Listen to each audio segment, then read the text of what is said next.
Hey guys, this is COMPUTEROSIS here. Welcome to episode 9 of Let's Play J&D the P Legacy. See, and this is all in one part, people, so there's no multiple parts this time. Are you excited? Yes. One of the reasons for that, which I mentioned this in the previous episode, where this entire thing, the bogus swamps, and even this part entirely, this was all recorded in one go, and it was like a little over an hour long, deaths included, stuff like that, you know, that. But when it came to here, this is where things got a little bit tricky on this. But before I even get to talking about that, let me first talk about this little boss right here. This boss, when I first played it, I did have sort of a complications to it. I was still making the same mistakes I made even when I was first playing it. Like, I did step on the plate, like, yeah, I can get closer. Nope. And there's even a part where I do miss jumps, and that was like one of the biggest things that made me like lose from this boss. No, it wasn't for the fact that I couldn't dodge these rocks. No, they were pretty easy to dodge, except when I didn't want to dodge and wanted to use the invisibility frames, my own. Finally, I guess. Yes, but because of the fact that sometimes I would miss jump and like do all that. So I will say this though, during my editing process, and I've done this before, in the past already, that I will show the first two deaths, and then the third death is just smooth on sailing. But when we get to the next section now, and I'll say this right now, that was actually the hardest one so far for me to edit. Right. So as you can clearly see, we're on to the third part. So of course, see how smooth the transition is. Yeah, I get really specific as to where I do my edits. I make sure that when it transitions, it doesn't feel like a truly transition unless you're looking at the background. Where like, wait a minute, it was total darkness. Now it's a little bit bright, right?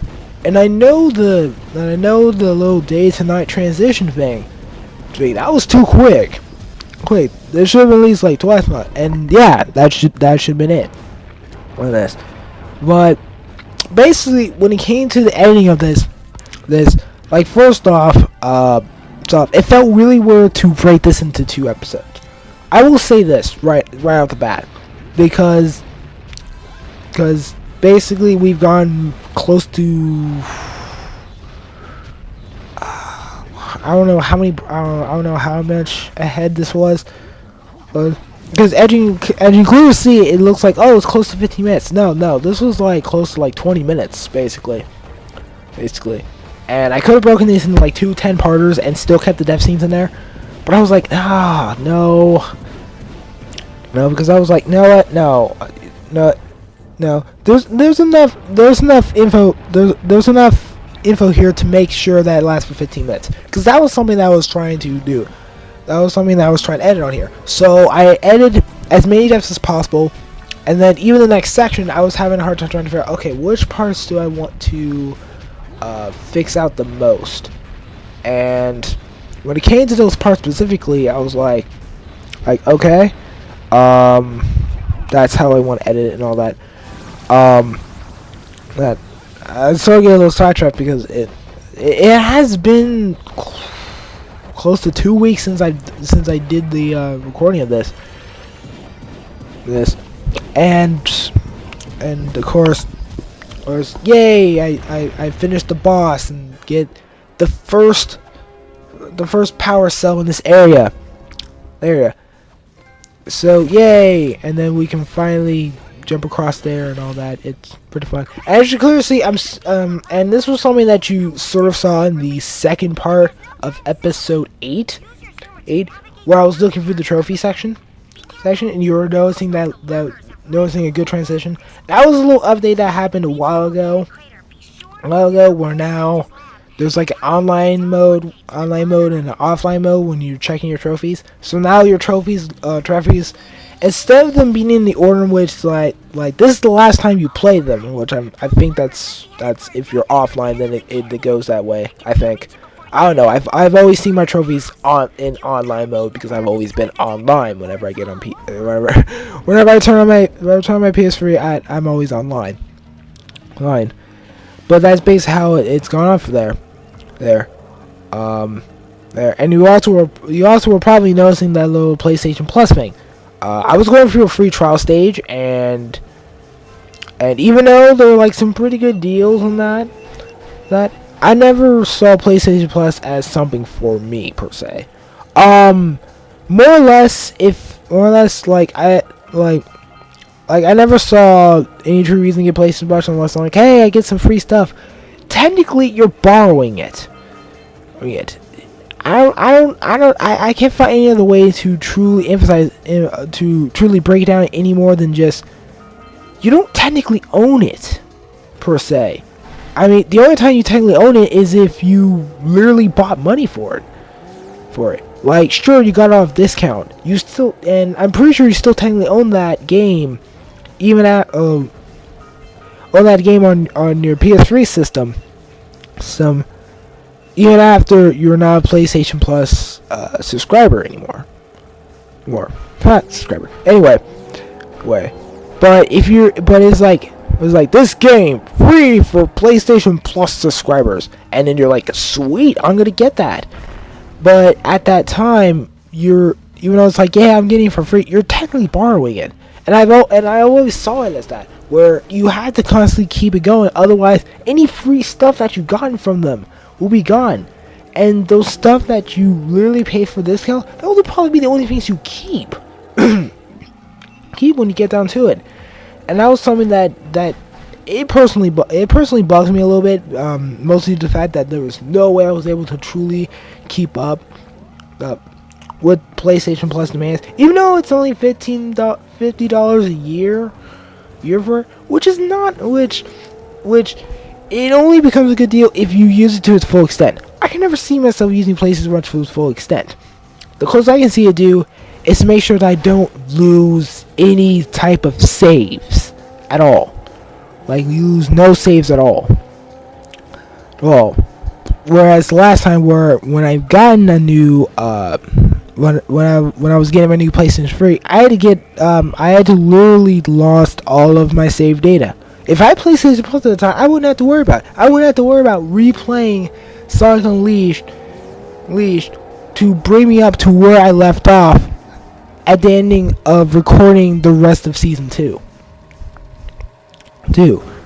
And I wouldn't have to worry about some other stuff. And that would probably be the only thing I would have worried about at all. So, yeah. But anyway, up to that, anyway, as I was saying about the whole editing thing, this was actually the hardest one, because I had to literally rewatch it all. Like, if there was a section where I'm on the speeder and I'm dying from the speeder, and I didn't get any more precursor orbs, or I didn't get a power cell or anything like that, then I immediately just cut it out. And there were a lot of stuff I was cutting out. Then there was even a part where I wanted to like show a little section that you cannot go to right now until you do something further in the game, where once you do that, you have to come back to the stage in order to get the final power cell that's in this area, which I'm gonna call it the one power cell. So now, of course, you're thinking, okay, yeah, it's the one power. No, it's the one power cell, where you could easily miss this and still get 100 power cells. You'd be like, yeah, but there are 101 power cells, just like 101 Dalmatians. I'm pretty sure I'm not the only person who made that connection already. I probably won't be the last to even make that connection without anyone telling them about that connection, because no one told me about that connection at all. I basically figured out that connection after I got done playing it. But I always call it that one, where if you're like, where's that last one? It's in a place where you have to literally retrack and go back to it.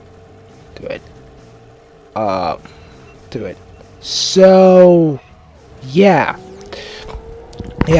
But back to the editing thing.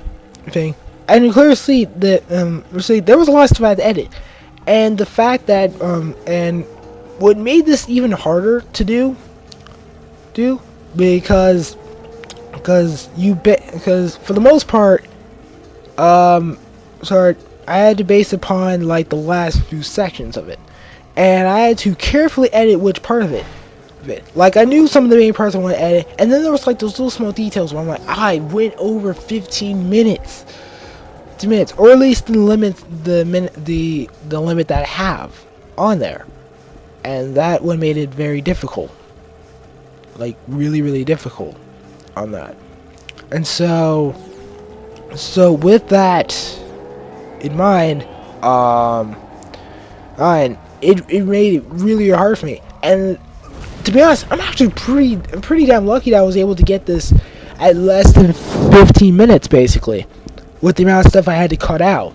Because there was a lot of stuff I had to cut out.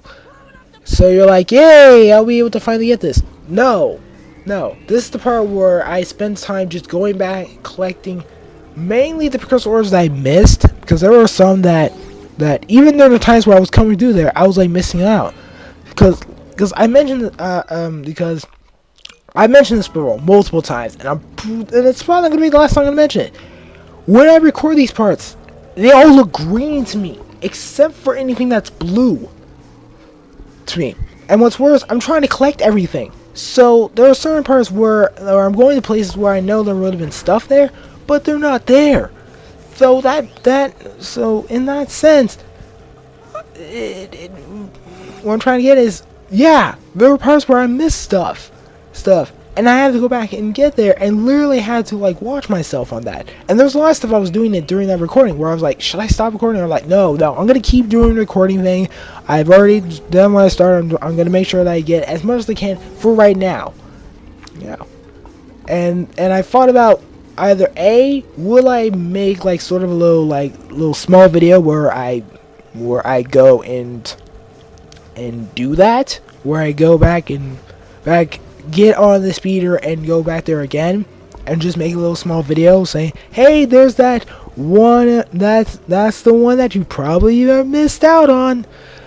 But after thinking about it, and that's the little spot right there, I'm actually glad I'm actually got this part there until I blew up. And yeah, so yeah, and of course, sort of a weird cutout, but that's basically how it went down to it. So got to that power self right there. I might just end up just doing like a whole retrack thing, and just end up doing that. Just end up making it just like that. With the whole retrace. So yeah. There's not enough to say on that. I basically said everything that needs to be said. If there's anything that I missed out, then yeah, leave your stuff in the comments. But if the comments like 2 years later, don't be surprised if I'm like, I totally forgotten. Because I remember there was a couple times where I've laughed and was like, hey, if you want to know what I'm laughing at, leave it in the comments. And then it's been over 2 years now. And if anyone said, why are you laughing? I'm like, fuck, I don't know. But anyway, this thing is almost over, and it's gonna cut off my voice anyway, because that fucking pisses me off whenever it does cut my voice off. So anyway, this has been episode 9. It is entirely with few edits out. This has been COMPUTEROSIS. Don't forget to comment, rate, subscribe if you haven't already done that already, because I truly need to keep plugging that in to remind people. Well, apparently it may or may not work. Anyway, this is COMPUTEROSIS. I hope you've been enjoying this. I hope you've been enjoying this, and I'll be seeing you in the next episode of Let's Play J&D the P Legacy, where we go through the volcanic crater. Yeah, just about to get magical.